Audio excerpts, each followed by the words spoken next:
So I want to tell a story about the power of a name, right? And the power of words too, because I think there's something to be said, right? So when I was about 18, I was a freshman in college, growing up in the home that I grew up in. I knew that I could not express myself the way that I wanted to express myself because I had been conditioned into the person that my parental units, I felt like my parental units wanted me to be. More importantly, my mom. Not necessarily my dad, but more so my mom.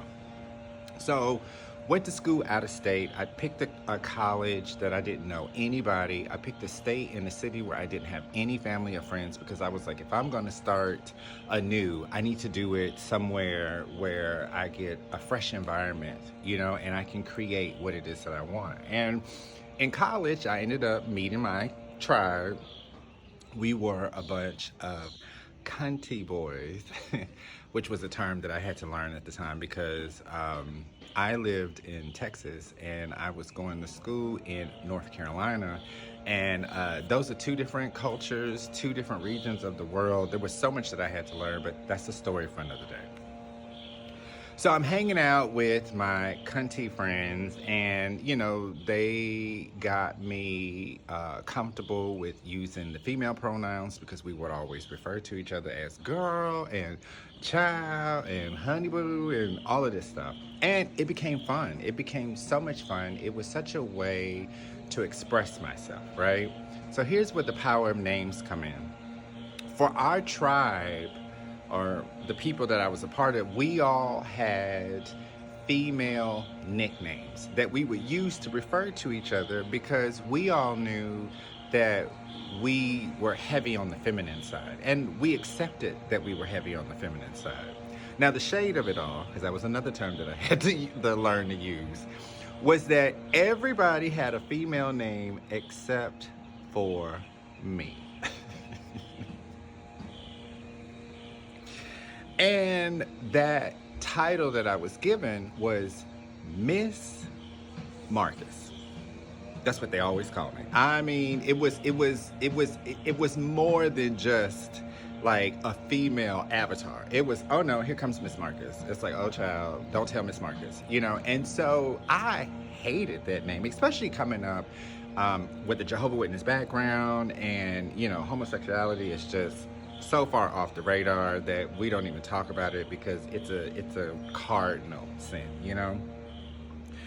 I hated it, and they would use it so much that it was like people outside of the group would then refer to me as Miss Marcus. And so for the 2 years that I was in North Carolina, I absolutely hated that nickname. But I knew that I could not change the people around me. This is the evolution of me. And so I just came to just bear it because at the end of the day, I was like, it doesn't change me what they call me. I'm still who I am. This is just the best they can do with what they got, right? Fast forward.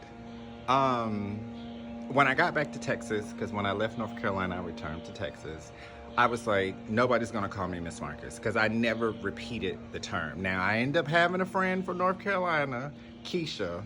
That was her name. Big Booty Keisha, to be exact. She know exactly who she is.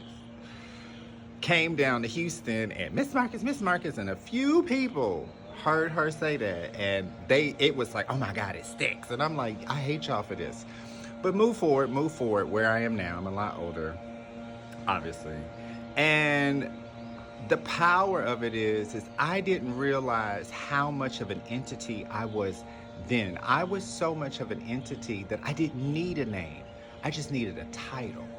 You get what I'm saying? And so now when like I was somewhere, I think I was at the doctor's office, and of course I'm makeup, earrings, and the lady there, being very nice, was like, oh, I see here, your name is Marcus. Is there anything else that you would like to call me? And is there anything else that you would like to be called? Is there another name that you would like to be called? And I was like, oh yeah, absolutely, Miss Marcus. The way she looked at me was like, I know this diva didn't.